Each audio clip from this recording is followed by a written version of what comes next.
Okay,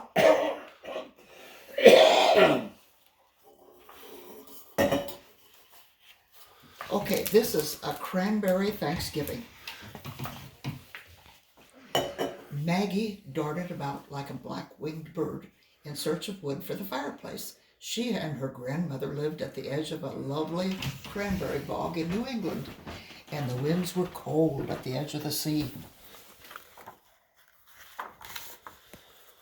Today, Mr. Whiskers was helping Maggie with her chores, and they soon had an armful of firewood. "Happy Thanksgiving Day, Mr. Whiskers," Maggie smiled at her friend. That wasn't his real name, of course. It was Isaiah Peabody, but Maggie had called him Mr. Whiskers ever since she could remember. Maggie was very fond of Mr. Whiskers. Her grandmother was not. "Too many whiskers and not enough soap," she often said to Maggie. She must have thought he was dirty. "Mr. Whiskers, indeed," sniffed Grandmother, peeking from her kitchen window. She pulled the curtains tight again. Whenever Grandmother baked her cranberry bread, she pulled her curtains tight. The reason for this was that her cranberry bread was the most famous for miles around. It was so famous that bakers all over the countryside had offered great sums of money for the recipe. Although Grandmother scoffed at the whole idea, she still felt it was something wonderful to leave to Maggie. She carefully hid the recipe behind a brick in the fireplace. "Oh, a lot of people would like to get that recipe," she fumed to herself, "especially Maggie's clam-digging friend, Mr. Whiskers. Strange how he always showed up when she took down the great yellow bowl and all the good things that went into it." "Scat! Shoo!" she would call out the window every time he came too close to the house. But forgot all that today. It was Thanksgiving, her favorite day of the year. The cranberries had been picked, boxed, and sent to the market. The dried corn had been soaked, and corn pudding was made. The turkey was roasting in the old iron oven.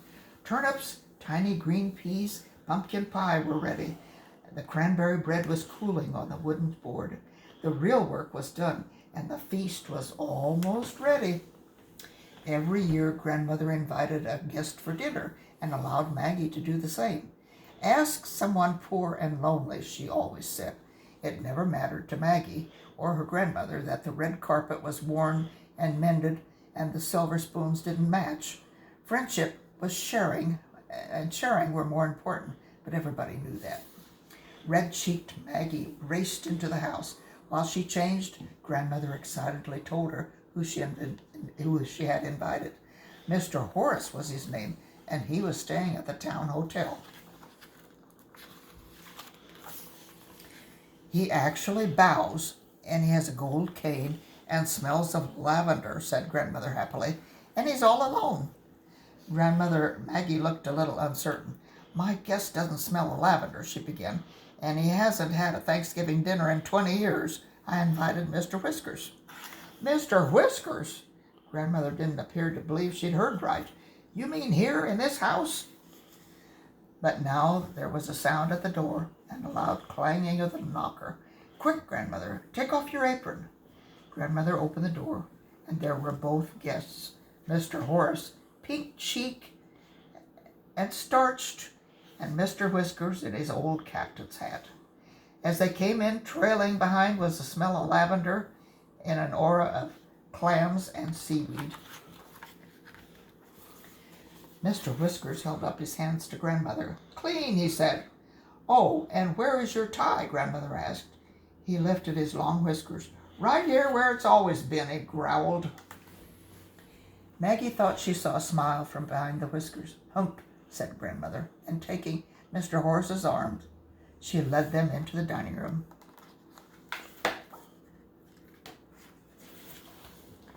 A log fire sputtered, and glasses shone, and certainly no one would notice that the silver spoons didn't match. "Let's sing 'We Gather Together,'" said Maggie, trying to warm things up. They all joined in the old hymn, and midway began to sing out with cheer and gusto. Grandmother started to trill like a bird until Mr. Whiskers fixed with his quizzical gaze and shook his ears. How about 16 men on a dead man's chest? He roared, slapping his knee. Mr. Horace just looked pained. Grandmother peered over her glasses. Really, she said. Maggie left the table and reappeared with the roast turkey, the corn pudding, peas, cranberry jelly. Turnips soon followed, and then came the pale, sweet butter Grandma's famous cranberry bread. Feast of feasts, muttered Mr. Whiskers. Well, we have all heard about your cranberry bread, chuckled Mr. Horace, and the recipe hidden in the kitchen fireplace. It's in the dining room fireplace, said Grandmother. Looking over at Mr. Whiskers, she added, and you, sir, will never find it. Mr. Whiskers stared at the turkey and pretended not to have heard her.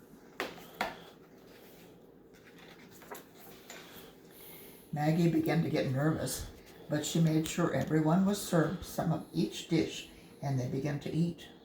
What a great full dinner that was, with everything cooked with crisp edges and tender centers. How delicious, said Maggie. How exquisite, said Mr. Horace. How about some more, said Mr. Whiskers. At last they finished dinner. Maggie and Grandmother cleared the table and went to the kitchen. Watch what Whiskers follows, Grandmother whispered to Maggie. Maggie opened the kitchen door just a little bit and peeked into the dining room. Her eyes widened. Grandmother, he's found it.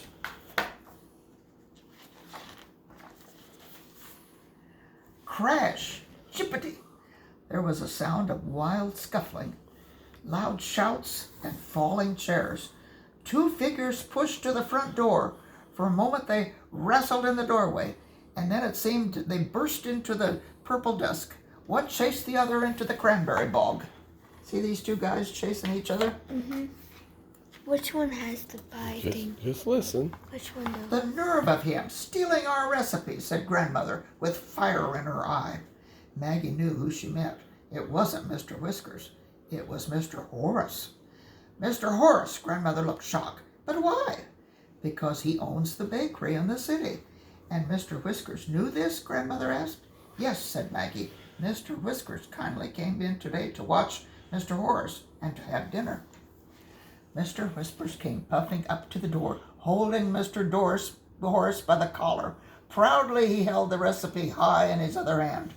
Don't trust a man because of smelly lavender and has a gold cane, he growled. Grandmother stood up very straight and looked hard at Mr. Horace. You, sir, are a disgrace. He's worse than that, said Mr. Whiskers. He's a recipe robber, said Maggie. All the starch seemed to have left Mr. Horace. No pumpkin pie for you, sir, said Grandmother, handing him his cane. Mr. Horace began to sniffle. They left Mr. Horace on the doorstep. Grandmother closed the door firmly, and this time she took Mr. Whiskers' arm into the dining room. Maggie thought she could see Mr. Whiskers smile. They sat by the warm embers of the fire and ate pumpkin pie with whipped cream. How delicious, said Maggie. How delightful, said Grandmother. How about another piece, said Mr. Whiskers. The wind blew and rattled the shutters. Outside the door came a loud wail from Mr. Horace. See, he's still sitting out there. Yeah. Goodness, is he still there, said Maggie. Shall we let him in? It's Thanksgiving, said Grandmother. It's especially Thanksgiving on a cranberry farm, Maggie replied encouragingly. They looked at Mr. Whiskers. It took great effort on Mr. Whiskers' part, but with true character he stood up and said, Maggie, open the door and we shall give him the last piece.